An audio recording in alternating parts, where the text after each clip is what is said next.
Hey, today on my podcast, I have a great guest, Cynthia Thurlow. She did the TEDx Talk on intermittent fasting. Her book is called Intermittent Fasting Transformation. It had over 14 million views. She is a nurse practitioner, but man, she's dives in deep as a nurse practitioner and knows a ton about health, heart, and this subject. So you're going to love this interview. Her why is contribute, her how is mastery. So she dives in really deep, and ultimately what she brings are better ways. So I can't wait for you to hear this. Fascinating interview.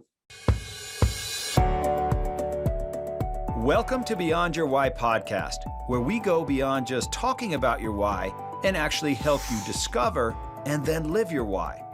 You see, we believe that knowing your why, that driving force behind every decision you make and every action you take, is the essential first step to really knowing yourself. It allows you to move forward faster and have a bigger impact. If you're already a fan of the show, then you know that every week we talk about one of the 9 whys, and then we introduce you to somebody with that why so you can see how their why is played out in their life. This show will be more powerful for you if you've already discovered your why. If you still need to do that, head over to whyinstitute.com and discover your why today. It'll only take you about 5 minutes. Now, let's meet today's guest. And so this week, we're going to be talking about the why of contribute.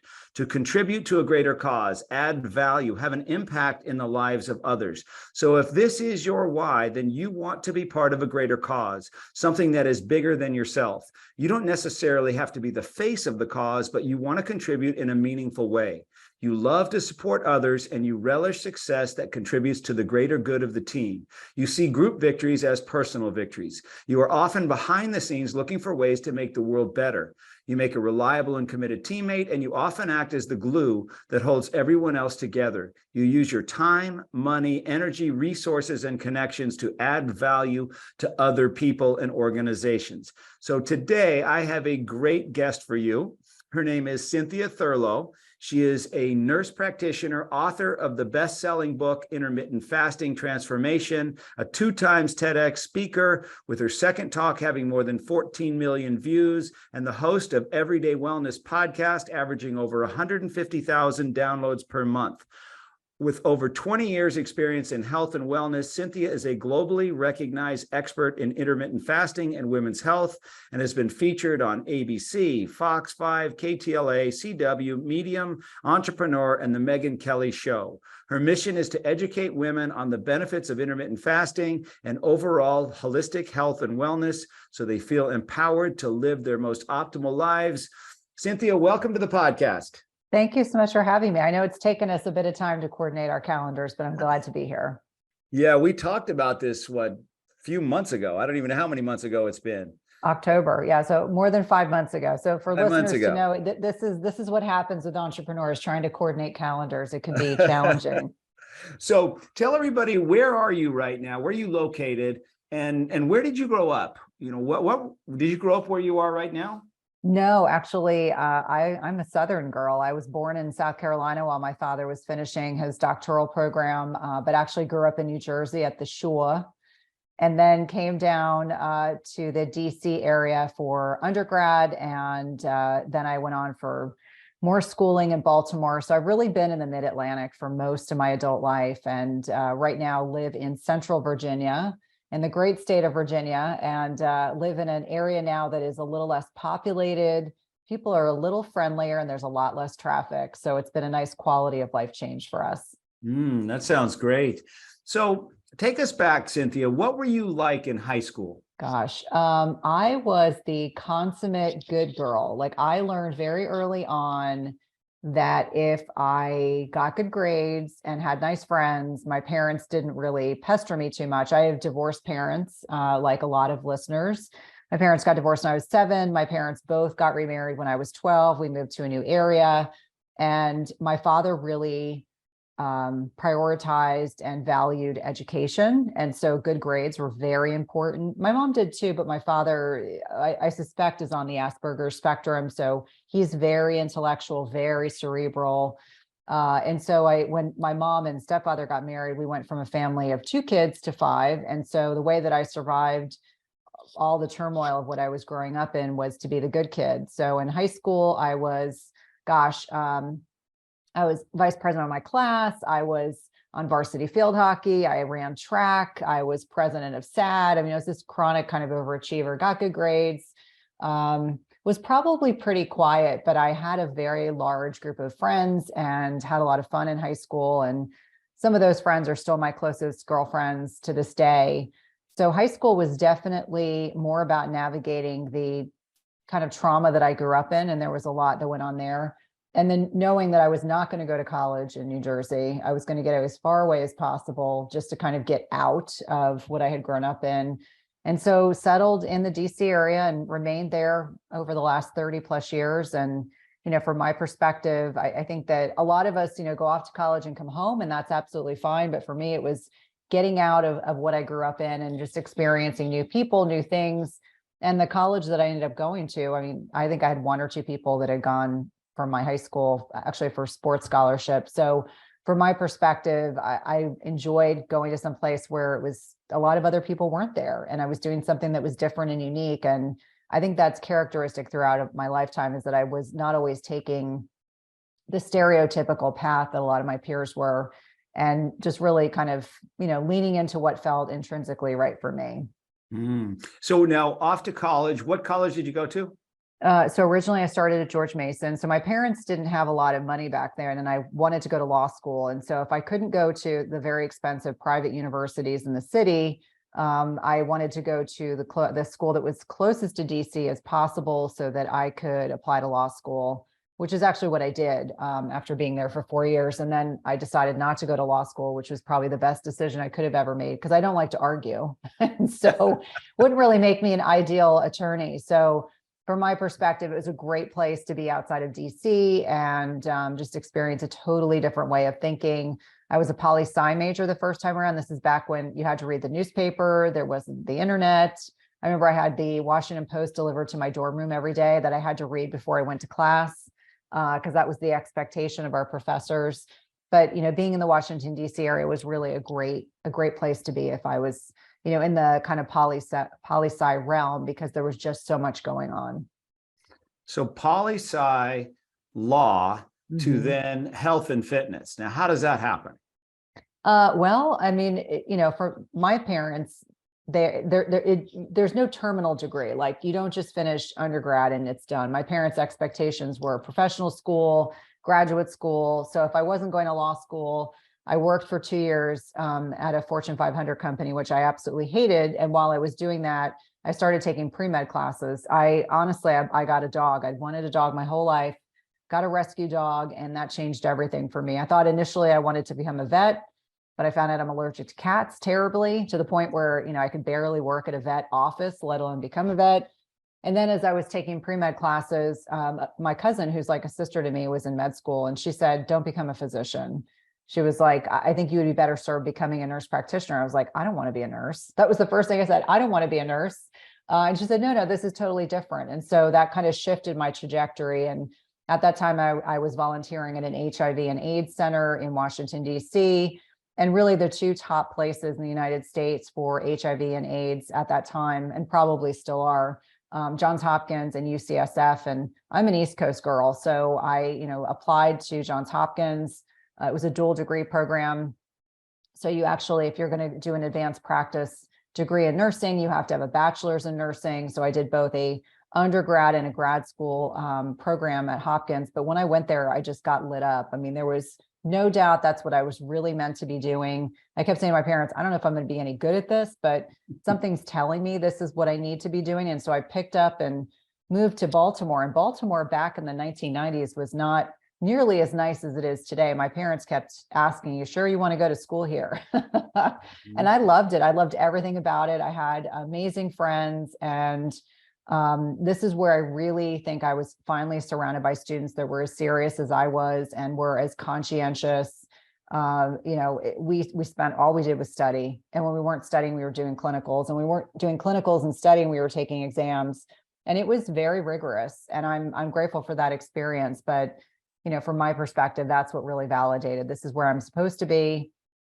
Obviously, the population of patients in Baltimore were very different than Washington, D.C. in terms of who was impacted by HIV and AIDS. And this was really at the the height of the crisis. And Baltimore was, goodness, I mean, they had the highest teen pregnancy rate in the country, highest rates of heroin use, IV drug use, it had some of the worst HIV and AIDS. I mean, it was just every socioeconomic and social problem you can imagine, abject poverty that I'd never seen before, multi-generational traumas and abuse. I mean, for me, being a suburban girl my entire life, it was really a baptism by fire. But I will say that intellectually being at Hopkins was, everything just came together for me. It was like, I'm surrounded by people that are just like me, that want to learn as much as I do, that are hungry for information, that want to be intellectually challenged. And so that was the beginning of that next kind of pivot in my life. And I was an ER nurse. I'm a bit of an adrenaline junkie. I'll tell anyone that. And then kind of pivoted into cardiology as an NP and continued that for a long, long time. And I love everything about the heart. I think that at the point that I entered medicine in the late 1990s, this was still when physicians and nurses practiced very differently than they do now. And I think in a lot of ways, as managed care kind of stepped in and started taking power away from providers and putting it in the hands of non-clinicians, I just started to see a lot of shifts that have kind of continued over the past 25 years. But back then, I think people practiced a bit more objectively, whereas now I think people practice very defensively. They're concerned. They're concerned about, if I don't do X, Y, and Z, I'm going to get sued. And I think a lot of technology and labs get overused out of that concern. So I feel, really appreciative that I'm able to kind of objectively look back and forth and say, this is what I saw when I first started practicing, and this is all the fun I had. And so I stayed in Baltimore until 2003. And then I moved back to Northern Virginia when I met my husband and got engaged. And so we were in Northern Virginia for the next 18 years and then relocated to Central Virginia. But it's been a wild ride, a good wild ride. It sounds like a lot of fun, actually. Mm-hmm. And then, so in 2003, you moved out of Baltimore back to Northern Virginia. And what did you were you back into a cardiology practice? What did you do? Yeah, so I started in Baltimore, if you can imagine, it's new grad. They had me running a heart failure program. That was interesting. I talk about I beat out people who had experience, and here I was, this new grad, and kind of stepped into that and loved it because I was mentored by one of the head surgeons and the head of cardiology at the hospital. And so I just learned so much. Again, baptism by fire. But when I relocated to Northern Virginia, I essentially went to work for a hospital again, and oversaw a chest pain ops unit. But there was an NP service that we essentially rounded for cardiology patients throughout the hospital. So it was 24 hours. It was, you're working overnight again, which I hadn't done in a long time. And I did that for a few years. And then once I had my oldest, then I went to work for a cardiology group. And I would argue they're the best cardiology practice in the Washington, D.C. area. It was really an honor to work with them. And this practice is big. They have, 7 different hospitals that they cover and, more than 10 offices. And I learned both inpatient and outpatient cardiology. And I think that having the ability to work in the outpatient environment, although to an adrenaline junkie, you think you're not going to get as much excitement, there's a whole lot more to be said when you make the decision about whether or not someone goes home or someone gets admitted. So a lot more autonomy. And one of the things that I really valued about this practice was the NPs functioned very autonomously with supervision, because back then NPs were not autonomous in the state of Virginia. They are now, but back then they were not. And, we had a lot of support. And when we needed it, we had the support. It was never an issue of not having it. So you learn a lot because you are functioning at a really optimal level. Like the way NPs are designed to be used in a hospital or an office setting, we were allowed to function at that level. And so I learned a lot. I'll be the first person to say that I loved everything about being an NP in that environment. And they were as accommodating as I asked them to be, which I recognize as unusual. I didn't have to work full time, but when I had kids, and they were super accommodating of a lot of different things, but I recognize not everyone is that fortunate. So that is a point of privilege that I have to say that I definitely Didn't have the average, full-time pulling 40, 50, 60 hours a week that a lot of my colleagues do. So for those that don't know, NP means what? Nurse practitioner. So an advanced practice nurse. So advanced practice nurses, depending on what state you live in, can write prescriptions, they can admit patients, they can set patients up for procedures.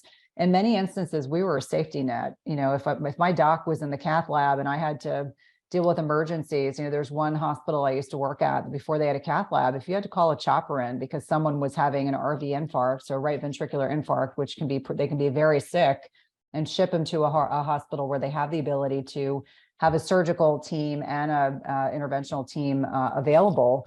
I mean, that's growthful, as you're panicked, making sure you're not, making any mistakes as you're packaging someone up. So yes, nurse practitioners are a very vital part of the healthcare team. And for the right person, it's a great way to, allow yourself to have a lot of autonomy and intellectual rigor, and then you don't have as much call and you don't work as many holidays as your physician counterparts, which to me was huge. With young kids, I didn't want them to grow up, knowing just the nanny. I wanted them to know their mom and have their mom be very hands-on.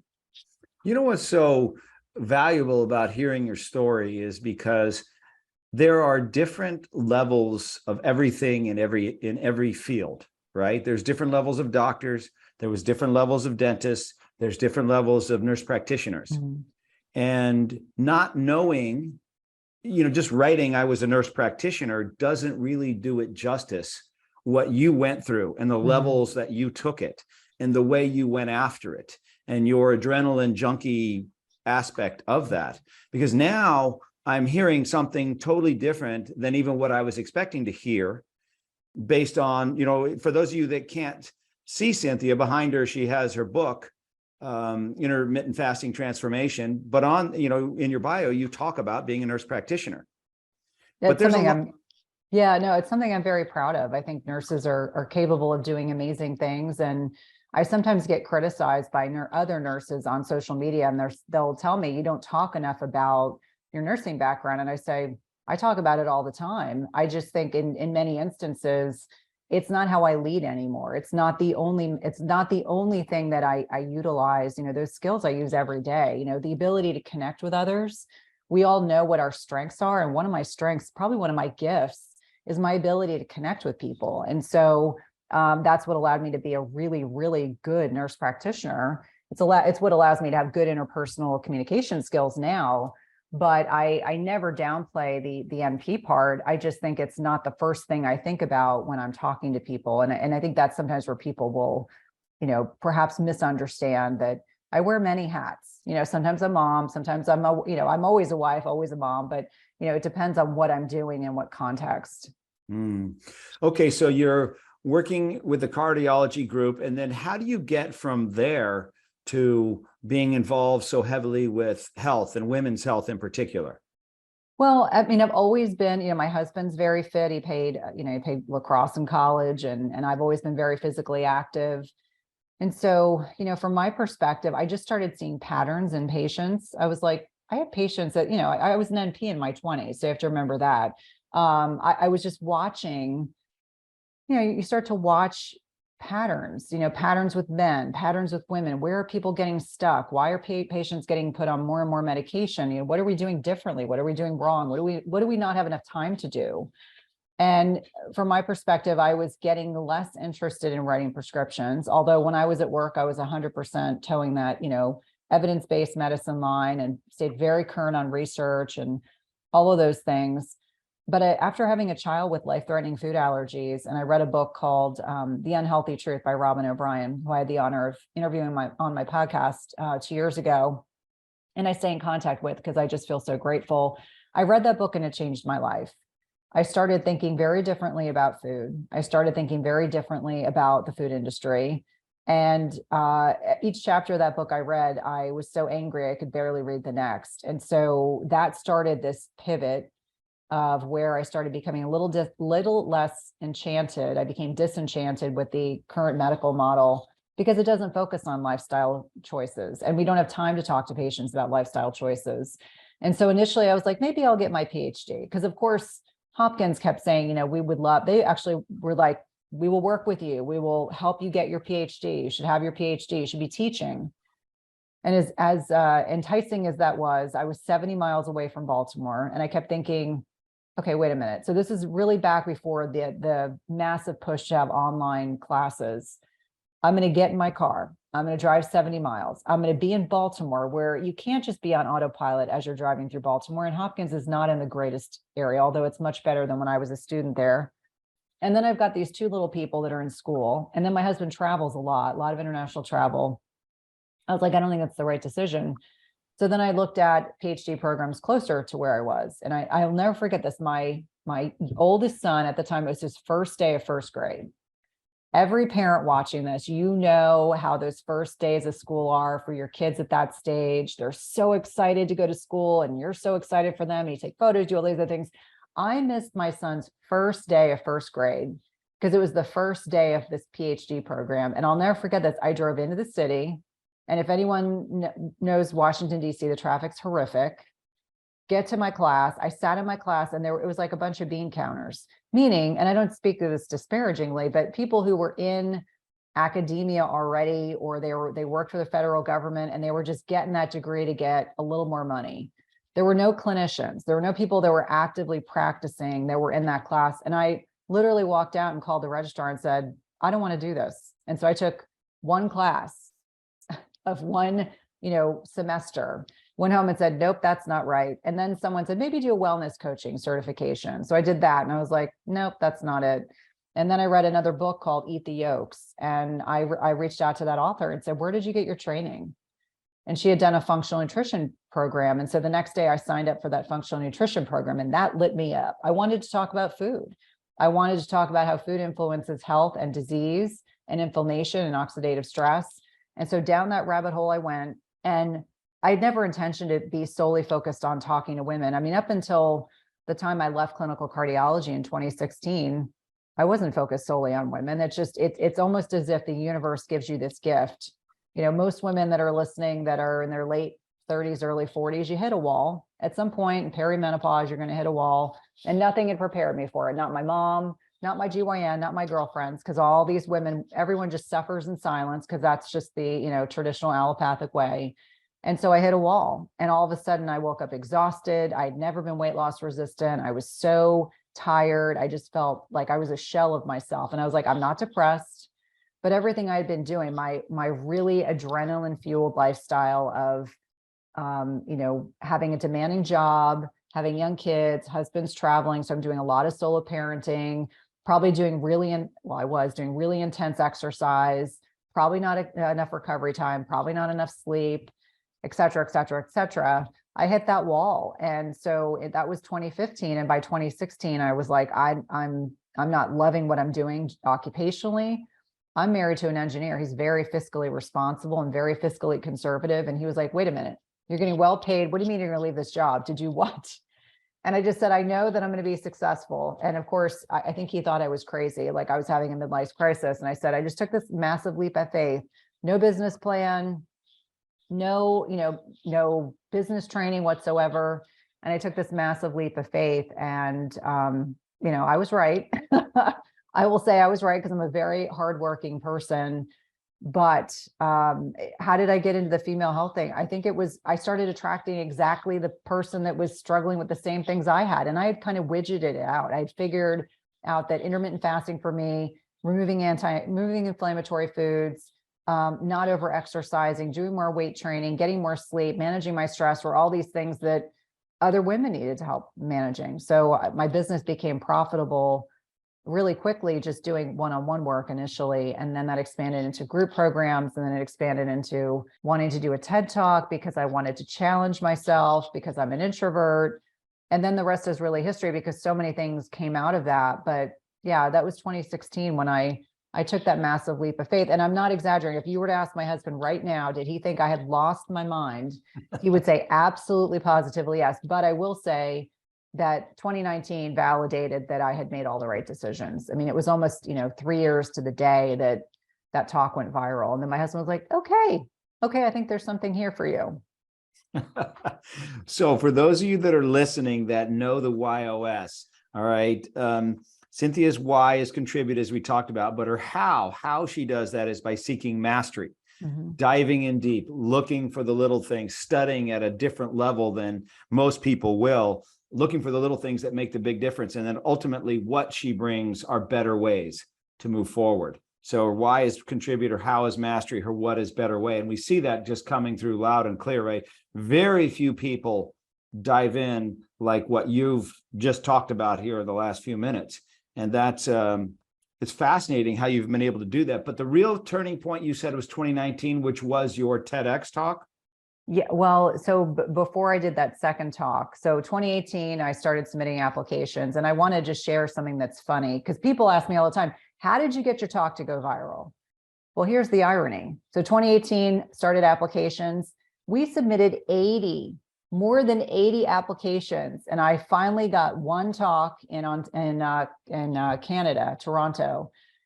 And someone had backed out at the last minute. They were like, okay, she has something that's women's health focused. We'll let you do this talk. So I flew up to Toronto, did my talk, came back, and I was like, okay, I can do this. I can do this. And right around that same time, I was offered a second.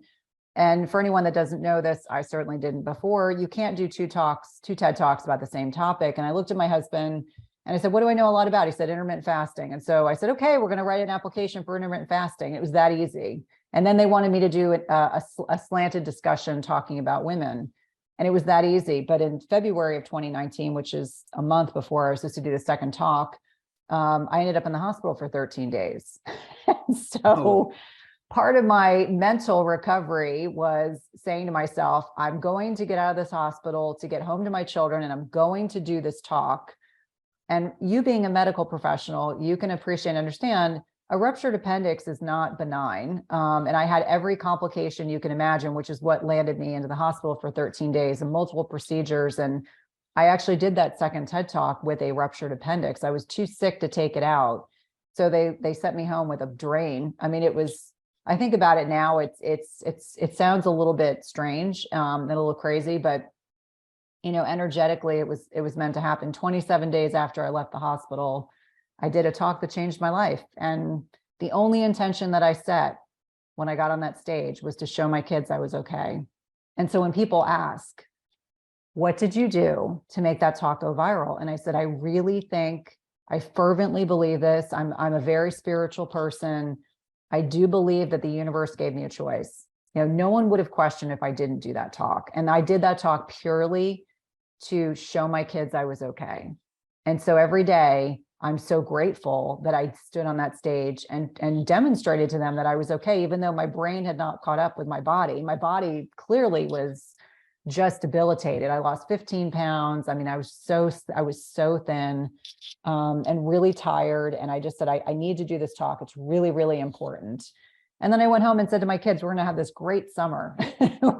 I'm going to unplug and take the summer off. And then my business exploded. And because it wasn't expected, my website crashed. My team and I weren't, at a position that we could even manage all the attention that kind of came from that. But yeah, it's, I think that on a lot of different levels, when the universe wants you to move, it gives you choices. And so I chose to move. I was like, okay, I'm taking all this information and I'm going to take a leap of faith and hope it all works out. And the rest is really history. Okay. So for those who have not seen the TED Talk, I have, but for those who have not, what was your TED Talk about? And like, maybe give us, if you can, a synopsis of it, if that's possible. Yeah, so the talk is really speaking to women in intermittent fasting and what makes this unique. So I kind of start talking about statistics and then talk about the science behind intermittent fasting. And as you stated before we started recording, keeping a talk to 12 minutes is hard. As I was doing my talk, I realized, because they were very specific, if anyone went over, that meant everyone else got their talks delayed. And so I realized about 3/4 of the way through that I was 3 minutes behind. And so I had to jump ahead. And this is why it's so important to prep for your talks, because then you can do that. You have the recall to be able to do it. So I talked about fasting, talked about women, talked about statistics, talked about the science, talked about a little bit of implementation, and then kind of left it, dangling, because I couldn't get to these other pieces, but it was very simple and very straightforward. The irony is I get criticized all the time about the fact that I was moving. And normally I don't normally move that much, but I had been sick. I didn't, you're trying to kind of dispense all this energy that you're feeling and this, just feeling stressed. And so I always look at it as an opportunity to, challenge yourself. You're on a stage. This is stadium seating, so I could see everyone. It wasn't, this benign thing where it's dark and you can't see anyone. I could see everyone, the yawners, the people who close their eyes, people who smile. And so it's always kind of a surreal experience, an out of body experience, if you will. But I remind people all the time, when you get things recorded and they're seen by millions and millions of people, it just gives you an opportunity to improve upon your craft or improve upon what you do. But yeah, it was I would say a very concise, succinct explanation of what intermittent fasting is, why women need to do it differently. I didn't delve into a lot of the intricacies because you just don't have the time. Okay, so that was 2019. Mm-hmm. So that was 4 years ago. Mm-hmm. What have you learned about intermittent fasting from 2019 to today? Anything gosh, different? I feel like I knew so little compared to now, because now I've written a book and I talk about intermittent fasting almost every single day, either on podcasts or summits or across social media. I think that I understand it at a level, especially after writing a book. I understand it at a level that I wasn't even like, let's just say I was flying at 30,000 feet back then. And now I can see everything. So I'm very very vested in the research and what's coming up, and, how rigid dogmatism kind of, evolves itself, even into intermittent fasting, how people can get fixated and stuck. But I definitely understand it at a much more substantive level. I thought I understood it. I thought I understood a lot, and I did. But now I understand a whole heck of a lot more. And it's why I look at intermittent fasting as just one component of metabolic health. And that's a continuum of that cardiology perspective. Like, what are the things that we should be doing with the patient population? And this is just one of many strategies. So for those who are not as familiar with intermittent fasting, what is it? It's as simple as saying eating less often. It's a time in your schedule where you are either abstaining from eating or you are eating. It's really that simple. This is not starvation. This is not new or novel. This actually dates back to biblical times. It's in all the major religions. So I sometimes have to remind people, yes, right now it might be popular in the vernacular, but intermittent fasting is what is our birthright. Feasting and famine is what allowed us to be here as a species. So I think we've gotten so derailed in the United States in terms of meal frequency, what we're eating, our macros. And so this definitely is much more aligned with an ancestral health perspective, which I'm a huge proponent of, but also understanding that what we're not advocating for is starvation. We are advocating for eating. I like to eat. I like to eat a lot. So it's really just helping people understand that our bodies run much more optimally if we're not eating every 2 to 3 hours and eating lots of carbohydrates and not enough protein and too much of the wrong types of fats.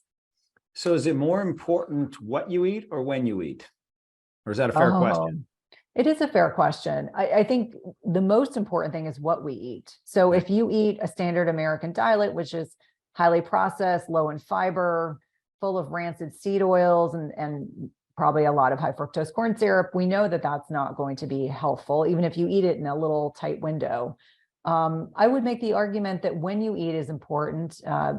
Daylight savings just happened. I think all of us are probably struggling a little bit. It's only a difference of an hour, but eating when it's light outside, not eating when it's dark outside, is aligned with our biological rhythms in our body. The whole chronobiology is an area of research that I find innately interesting. So I would say the caveat is understanding when to eat and what to eat are both very important. But if I had to pick one, if it was only one and not the other, I would say what you eat is the most important thing. And I always say nutrition is the foundation of everything. And unfortunately, we've been conditioned by our society that we shouldn't know how to eat and we shouldn't know how to cook food for ourselves. And we should be dependent on, the processed food industry. And I would say that would be to our detriment, that it is important to kind of get back to basics and to not get misaligned by all of the advertising the processed food industry does at our detriment, really. It's funny, I watched this video, I wish I could find it, but this guy was going through all the things that we can and cannot eat, right? And it was hilarious, because by the time he was done, there was absolutely nothing left that you could eat, because coffee's good. Well, no, now it's bad. Cheese was good. Now it's bad. Everything's good and bad. And by the time, even water, by the time he got to water, I mean, you can't drink water anymore. You got to have bottled water, but you can't have bottled water. I mean, it just was hilarious. And where do we go to get real information? Because, right, a few years ago, coffee was bad, I think, and then it's good. I don't know what it is now, if it's good or bad anymore, but it's hard to really tell. Well, and I think there's a lot of misinformation. I think it's always in the context of who is it coming from, and I don't ever let my ego, make this decision for me. But if someone's a reasonable individual, I don't care what initials are after their names. There've been some vicious fights on social media as of late, rigid dogmatism that I see, and I always say, I don't care what initials are after your name. If you're a jerk, you're a jerk.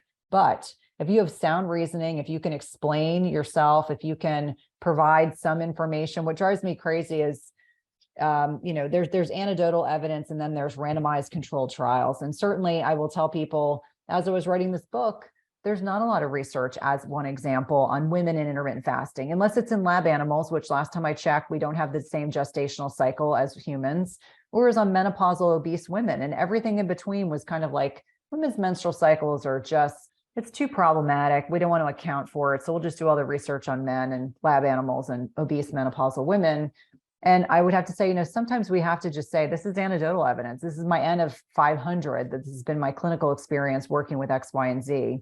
So I think your question is a good one. I think there are plenty of people out there who are just smart and are well-researched and reasonable.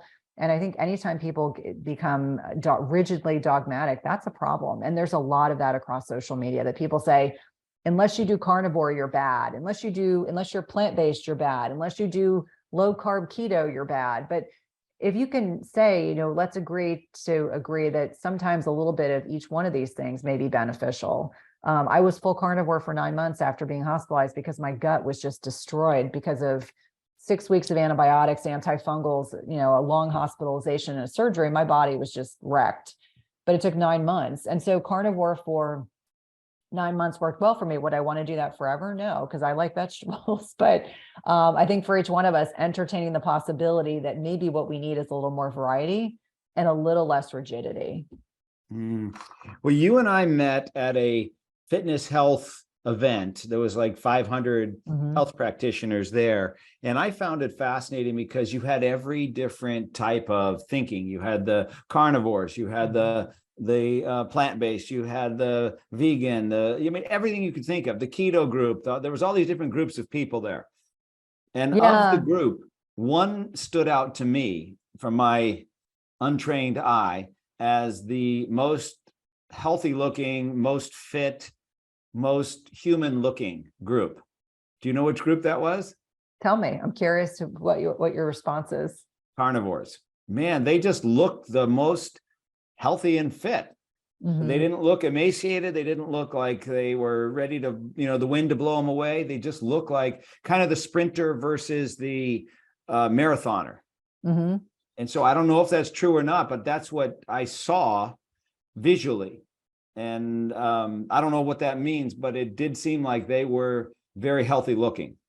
Well, I think, it comes down to, like, I just spoke at an event with Sean Baker, who's one of the kind of leaders in the carnivore front. And he's very pragmatic, which I love about him. He's like, listen, if this works for you, I always say I'm carnivore-ish. I do have more vegetables, and I like vegetables. I can tell you that when I was full carnivore, because I needed to be, I missed Brussels sprouts. I dreamt about Brussels sprouts. I thought about them all the time.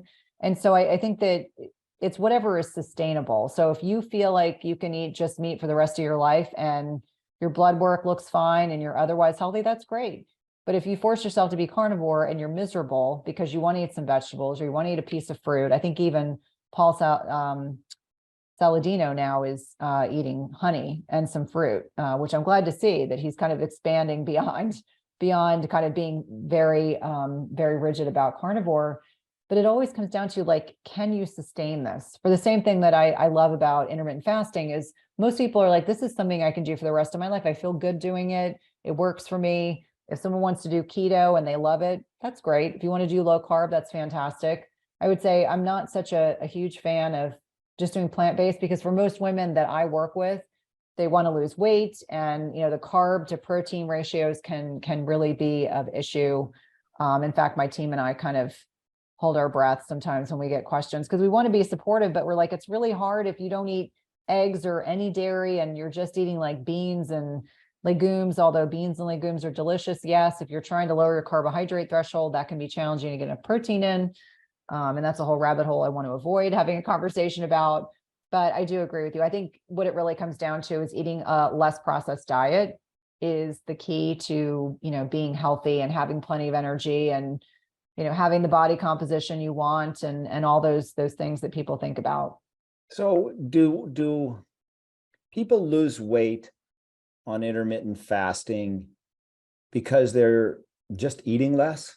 Because the reason I say that is I have a family member who is really into keto and really into intermittent fasting, and he and his wife look fantastic right now.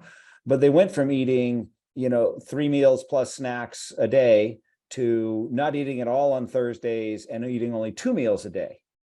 And so I said, well, that's just a lot less eating you're doing. And I don't know how much of it is the keto or just not eating very often or eating very much. I would wonder what you think. There's probably several things going on. I mean, it could be, they were overeating, when they were having the meals and the snacks and eating throughout the day. It could be upregulation of autophagy. It could be, reduction in inflammation and oxidative stress. It could be that maybe in addition to these other lifestyles, they're sleeping better, their stress is better managed. There's so many things, but when people just look at pure calorie restriction versus intermittent fasting, there's different benefits that come about doing intermittent fasting. And so the autophagy, this waste and recycling process, in fact, I interviewed a sleep expert, sleep researcher on the podcast yesterday, and we were talking about the lymphatic system in the brain and what happens with this. It's kind of like flushing the toilet in the brain. He was giving this great analogy. And so I remind people that when we're eating less frequently, it allows our bodies to get rid of disease, disordered organelles, mitochondria, et cetera. And so I think it's a multifactorial reason why they probably are healthier and probably, their body composition has changed. But I think anytime people stop snacking, if you do nothing else, just stop snacking, can make a huge difference. I think we just go through life just this mindless eating. We don't even realize we're doing it. In fact, I've had a lot of people lately in group programs and they're doing food diaries and we're looking at them, and all of a sudden when they have to start writing it down, they're like, wow, I really do. Or they're documenting it. They're like, oh, wow, I do really eat like off my kids' plates, and I'm snacking right before bed, and I'm eating, before I open up my feeding window. Just all these little things that ultimately can add up and contribute to weight loss resistance. Is this a fair question? What is the current best thinking on healthy eating? It's a great question. I would say based on, and I'm fortunate that I have the ability to connect with so many experts in the health and wellness space. And so I think it really comes down to less processed food, avoiding things like seed oils and high fructose corn syrup. If you can avoid those two things, you're in a pretty good position. Not drinking your calories, I think that's important. There's a lot of like fatty coffees, soda. As an example, my youngest is in a different high school than his brother, and he was overseeing a chess competition, and this was for volunteer hours. And he was told, if you bring a big bottle of soda, you'll get a couple extra hours of volunteer time. And I was like, I felt so conflicted, because I was like, Liam, if you look at this bottle of soda, how many servings are in this? 6. Each serving had almost 40 grams of sugar. And I said, it's probably high fructose corn syrup. So the poor schmuck who you give that to, if he and his friends drink it, I said, do you know what they are doing to their liver? I was like, I said, and he's like, I don't want to hear anything about it, Mom. I'm just handing it off. I'm not drinking it. So, not drinking your calories, having more animal-based protein. We know that it's got a superior amino acid profile. Protein and fiber, I think, are very important. Whether or not you tolerate carbohydrates or carbohydrates in general has a lot to do with your insulin sensitivity. So if you're someone who's insulin resistant, obese, and diabetic, guess what? Less carbohydrates. If you're insulin sensitive, you're at the body composition weight you want to be at, you can probably tolerate more unprocessed carbohydrates. And healthy fats. Again, if you avoid seed oils and you lean into olives, olive oil, MCT oil, butter, ghee, etc., those are going to be good options. I think that we make nutrition far too complicated. We get too dogmatic about it. I can tell you what works for me and what's worked for a lot of my patients, but the power of the N of one is undeniable. And I really encourage people, and it scares people. They're like, I'm used to being told what to do. And I'm like, that's great.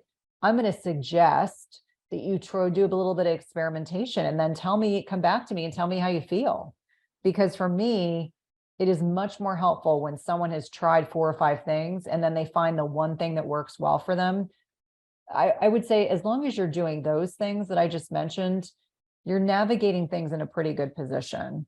But I think the carbohydrates have even been demonized. And I actually have started eating more fruit. I tend to cycle my carbohydrates. I'm just being transparent. And lately I've been playing around with more berries, and I even will eat a just green banana. And I'm like, you know what? I feel good when I do it. And I'm insulin sensitive. And so I think it's important to not be really rigid with your diet. I will say, the no seed oils, no high fructose corn syrup are kind of like absolutes. And then a lot of other things, it's very individual. Do you tolerate gluten? Do you tolerate grains? Do you tolerate dairy? Do you tolerate sugar? A lot of people are sugar addicts. Do you tolerate alcohol? This is a very triggering topic, so I have to navigate it carefully. That's a very personal decision, but I see a lot of people that derail really good diets by drinking too much alcohol. Okay, last question. Cynthia, what's the best piece of advice you've ever given or the best piece of advice you've ever been given? I think the best piece of advice I've been given and that I talk about a lot is through adversity comes opportunity. So irrespective of who you are, where you are in life, understanding that our challenges are our greatest gifts. And I fervently believe that I wouldn't be where I am if I hadn't gone through those challenging times. And I would certainly say the universe ripped the rug out underneath me in 2019, 2020. And I am so much stronger emotionally, intellectually, etc., for that experience. And I really think for me personally, it's what I try to share with my clients, my patients, people I talk to. Through adversity comes great opportunity to really step into the person that you're meant to be, person you are destined to be. And so instead of, looking at it as a glass half full or half empty, really understanding that distinguishing characteristic. If you can do that, you can navigate just about anything.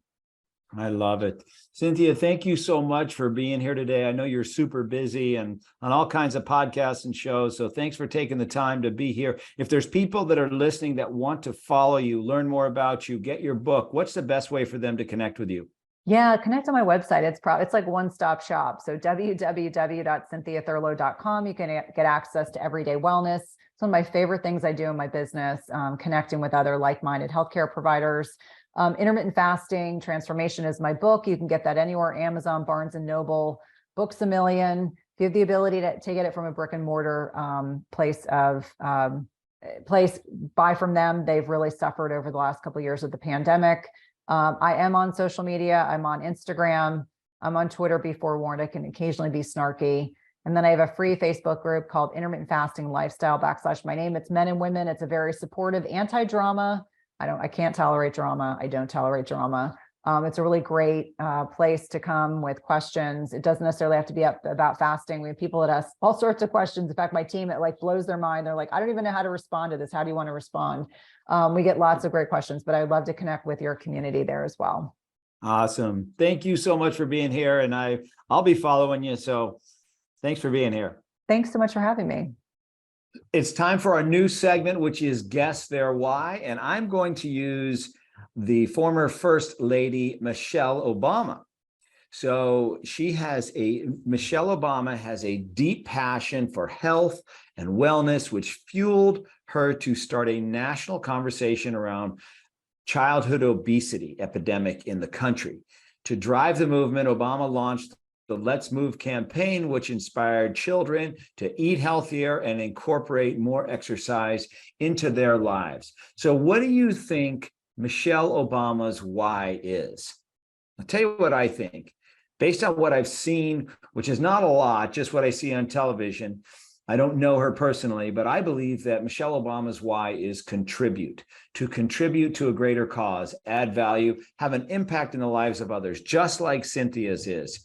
She wants to help. She wants to be part of others' success, and she wants to use that to uplift kids that are struggling with obesity. What do you think Michelle Obama's why is? That's what I think.